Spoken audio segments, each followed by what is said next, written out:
tema que foi indicado, que foi escolhido por mim, me é muito querido. Em que sentido?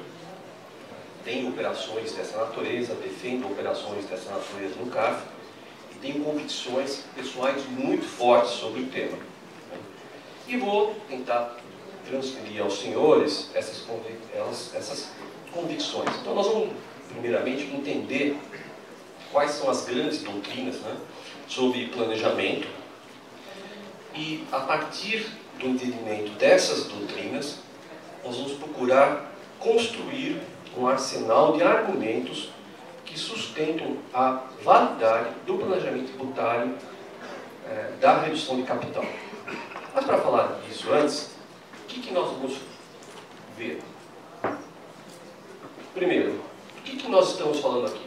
Nós estamos falando aqui da situação onde determinada pessoa física detém uma sociedade, que por sua vez detém outra sociedade, ou então pessoa física que detém uma sociedade e essa sociedade detém bens, móveis ou imóveis.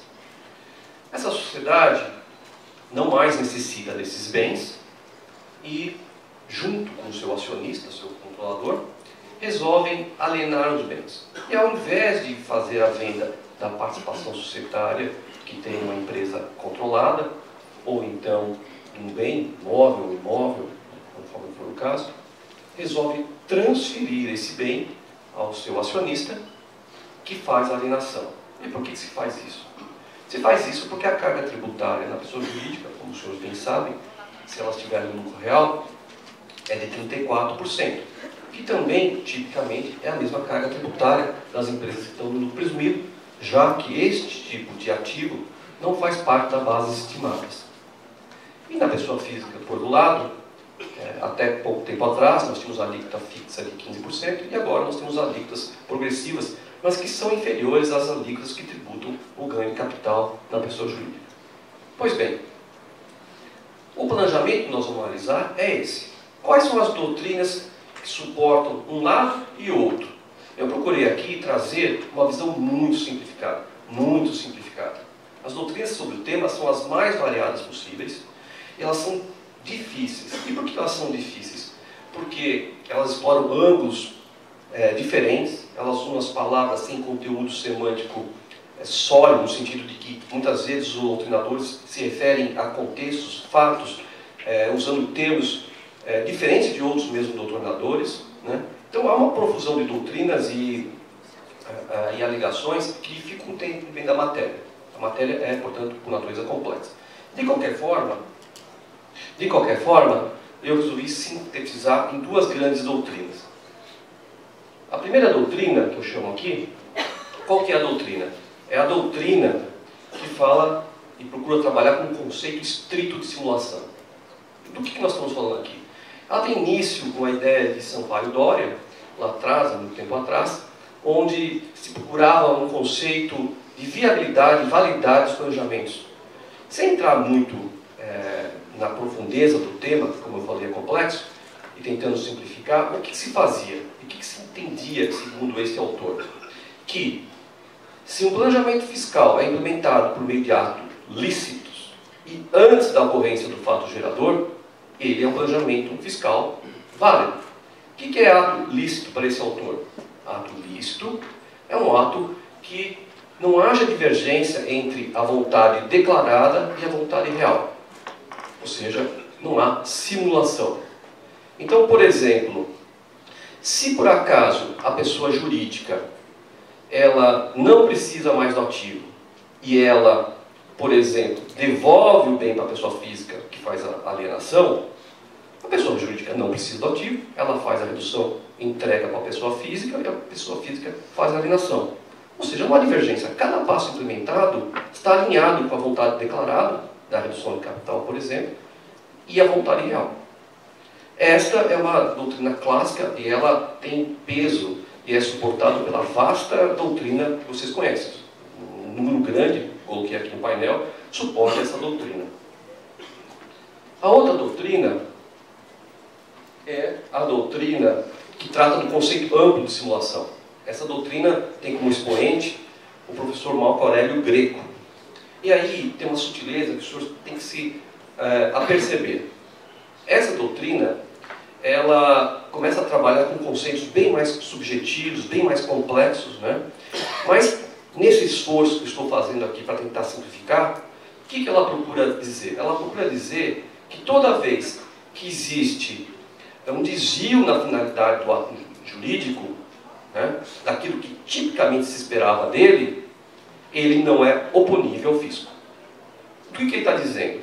Olha, se você transforma e leva um bem para a pessoa jurídica e você faz essa transferência do bem para a pessoa jurídica porque você quer, por exemplo, pegar um efeito positivo de um resultado de equivalência patrimonial, você não está levando o bem, fazendo uma contribuição de capital para a pessoa jurídica, de ações, por exemplo, buscando aquilo que o ato típico serve, ou seja, atividade da pessoa jurídica, concretização do seu objeto social. Você está perseguindo algo alheio.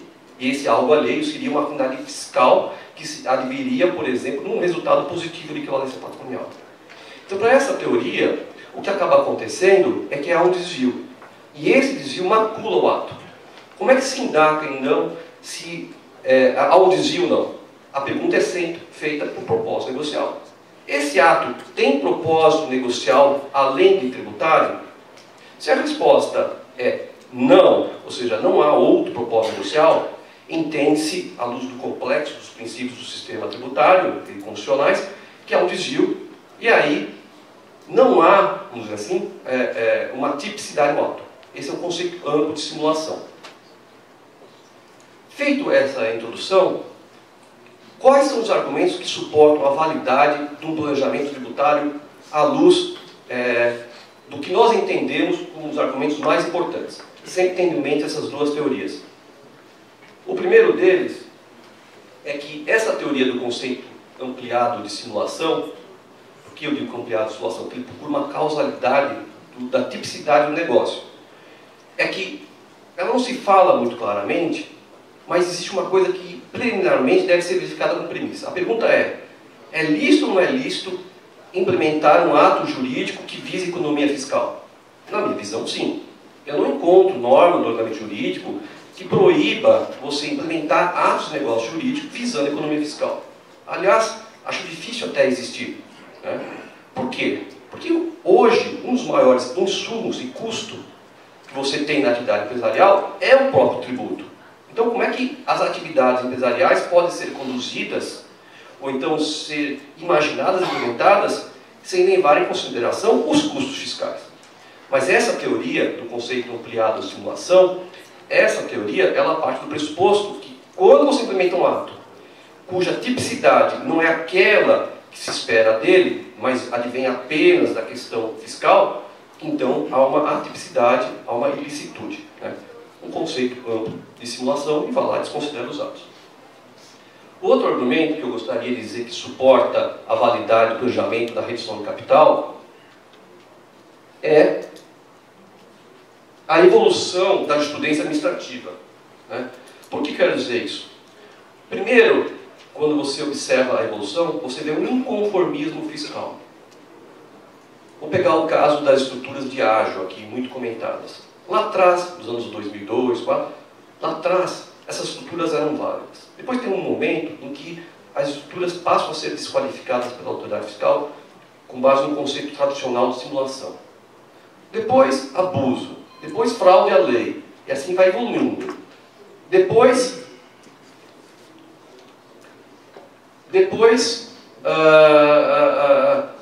inoponibilidade ao fisco. Depois, ausência de propósito negocial. O que se vê ao longo dessa evolução é o inconformismo fiscal e a procura de uma norma no ordenamento jurídico que permita a desqualificação dos atos nós jurídicos praticados. Não é ao contrário, você encontrar um fato, olhar o contexto jurídico, o ordenamento jurídico, e enquadrar, fazer a subsunção. Não. É um inconformismo patente.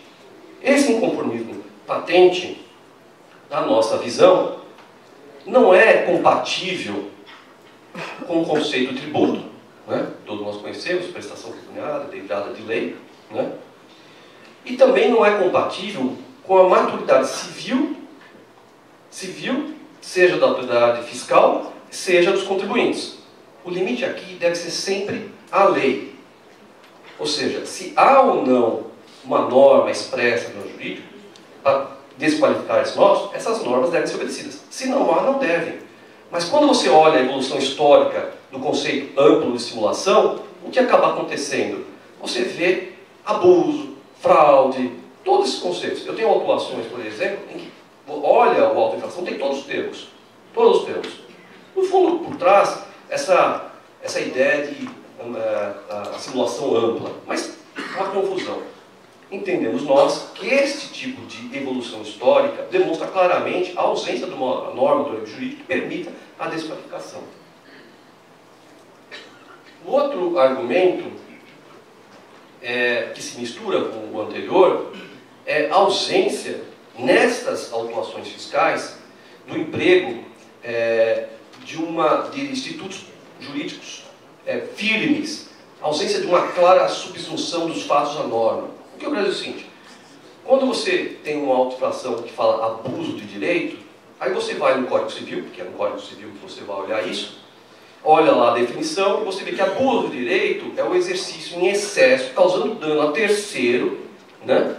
Ou seja, você tem direito, você utiliza esse direito em demasia, por exemplo, ouvir som em casa. Aí você coloca lá o som muito alto, né? De tal forma que causa dano a terceiro.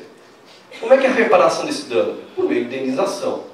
É um instituto que não tem cabimento, na minha visão, no meio tributário. Você começa a torcer, a distorcer os institutos para poder dar suporte a essa teoria. Enfim, fraude à lei, abuso de forma, são todos conceitos ambíguos, sem contornos claros, né?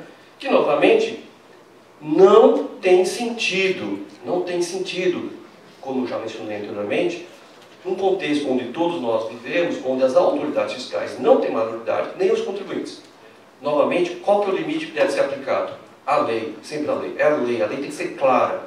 A lei, não há nada que substitua a lei enquanto limite de atuação das autoridades fiscais e contribuintes. O outro argumento que eu gostaria de mostrar para os senhores é o quê? E aqui eu trago um quadro aqui da pizza dos institutos amórficos, né? Você tenta entender, você caminha na defesa do auto-infração e vai dizer, olha, esse instituto diz isso, portanto eu tenho que bater dessa forma, mas ele não está sendo aplicado dessa forma, como está previsto no Código Civil, ou até no Código Tributário. Ou seja, é uma confusão, né, geral, é difícil trabalhar num contexto de autuação desta forma. Bom, indo além, qual que é o outro ponto que eu acho muito importante a ser lembrado aqui? Já houve tentativa de introduzir no ordenamento jurídico brasileiro uma norma anti-elisiva. Na verdade, já houve várias tentativas. Primeiro, nós temos o parágrafo único do artigo 116 do Código Tributário Nacional, que diz o quê? Que diz que o fisco poderá desqualificar atos jurídicos dissimulados. Mas esse parágrafo único, ele diz que esta mecânica tem que ser regulamentada por lei. Essa lei nunca foi regulamentada. Houve tentativas, mas nunca foi regulamentada. Também temos, para quem conhece, eu vou até aqui avançar o slide, não vai dar para ler infelizmente, tem o famoso artigo 14 da medida provisória 66, que lá tinha a introdução da primeira norma antilesiva e dizia o seguinte: a autoridade fiscal pode desqualificar atos jurídicos para fins fiscais no caso de ausência de propósito negocial que não fiscal. Era uma norma exatamente para cobertar hoje o que se faz, o que as autoridades fiscais vêm fazendo. Essa norma não foi convertida em lei. Mais recentemente, nós temos a medida provisória 685, que tentou introduzir conceito semelhante e não foi convertida em lei. Então, por diversas vezes, se tentou introduzir no ordenamento jurídico essas ideias de regulação de planejamento fiscal, essas ideias de propósito negocial, e elas não foram aceitas. Se você parte do pressuposto que você está em um país republicano e você tem a separação dos três poderes, quando você olha a autoridade fiscal e os julgamentos no CARF aplicando conceitos que não foram positivamente privados, não há como pensar que os princípios republicanos e a separação dos poderes estão sendo distorcidos. Se o Congresso rejeita, por diversas vezes, tentativas de introduzir no sistema normas que permitam fazer o que está acontecendo, a mensagem é clara, essas normas não existem. Não é assim. Quem é adepto da teoria do conceito amplo de simulação, entende e concorda que essas normas não foram introduzidas, mas entende que o sistema jurídico tem outros mecanismos que permitem trabalhar e permitem controlar planejamentos fiscais. E aí vai trabalhar com aquele conceito de simulação ampliada que eu mencionei para os senhores. Né? Pois bem, nós não compartilhamos com essa visão e para nós é muito claro que essas normas não foram introduzidas. Bom, também há outras formas de analisar a validade dos planejamentos fiscais implementados. Do que eu estou falando agora? Você pode analisar conceitos e lógicas de duas grandes formas. Uma delas é, você ataca o modelo de um sistema fora dele. Então você vai lá, pega a premissa e fala, esse modelo tem problemas por causa disso, A, B, C, D. Outra coisa, você entra dentro do sistema de argumentação, explora o conjunto retórico de instrumentos que aquele sistema de argumentação te dá, e dentro dele você trabalha para que o sistema te ateste a validade do que você está afirmando. O que eu fiz até agora foi fazer ataques ao sistema que defende o conceito ampliado de simulação de fora. Mas vamos tentar então trabalhar com os próprios instrumentais que o sistema de simulação ampliada me permite. O primeiro deles é que nós temos que tentar entender se aquele ato que eu estou praticando, a redução de capital, é um ato tipo não. Se quando eu fiz a redução de capital, eu atingi a finalidade daquele ato. Pois bem, eu não tenho dúvida também que sob este ângulo é possível atestar a tipicidade do ato. E que, portanto, mesmo para quem é adepto da teoria do conceito ampliado de simulação, aí, esses também devem forçosamente aceitar a validade deste tipo de planejamento. Por quê? Artigo 176 da Lei da Sociedade por Ações. O capital social pode ser reduzido em duas situações: para absorver prejuízos fiscais, quando em excesso. Ora, a vasta maioria dos casos em que nós trabalhamos, o que acaba acontecendo? É um imóvel que não está sendo mais utilizado na sociedade, é um carro que não é mais necessário, é uma participação societária que já não é mais necessária e vinculada às atividades da empresa. É momento de alienar. Se você não precisa daquele bem, você vai alienar o bem, você está diante de um caso típico de excesso de capital. Portanto, quando a redução de capital é implementada e transferida para os acionistas, o que se tem? A finalidade do ato observada. Não há dúvidas disso. Portanto, mesmo quem trabalha dentro desse sistema, esse sistema que, como os senhores viram, não é da minha simpatia, esses aplicadores do direito também devem aceitar a tipicidade desse ato, porque aquele bem está sendo alienado. Pois bem, qual é a exceção dessa regra? É uma situação que é incomum. O bem é transferido para a pessoa física, é vendido, a pessoa física pega o dinheiro e reaplica na sociedade. Então, aí tudo bem.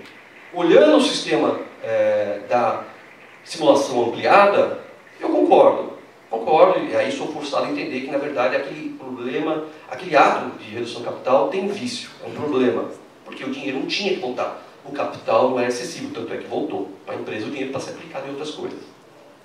Fora dessa situação, não vejo como não acatar a tipicidade, mesmo diante desse sistema. A outra motivação, aliás, por isso eu trouxe um trecho, um edifício não está muito claro, é a transcrição do Claudemir Malaquias, que é um conselheiro fazendário de excelente nível, né? Ele mesmo, há muito tempo atrás, em debates do IBT, está transcrito no website do IBT, ele mesmo faz a descrição ali, analisa essa situação e ele entende pela tipicidade da redução de capital nesse cenário que eu acabei de conversar com os senhores. Vale a pena olhar no website do IBDT. Finalmente, né,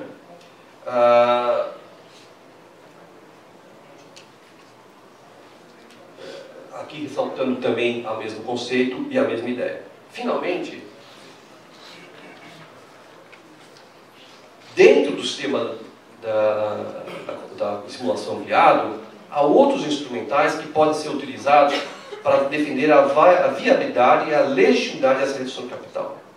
O próprio professor Marco Aurélio Greco, que é o maior expoente desta corrente, né, lembrando que não é uma corrente, que eu tentei agrupar de uma forma didática aqui, mas essa é uma opção que eu fiz aqui, não é necessariamente a única que existe. Pois bem, o professor Marco Aurélio Greco, ele diz o seguinte, que se a conduta é legalmente autorizada, então você tem um chamado planejamento fiscal legal.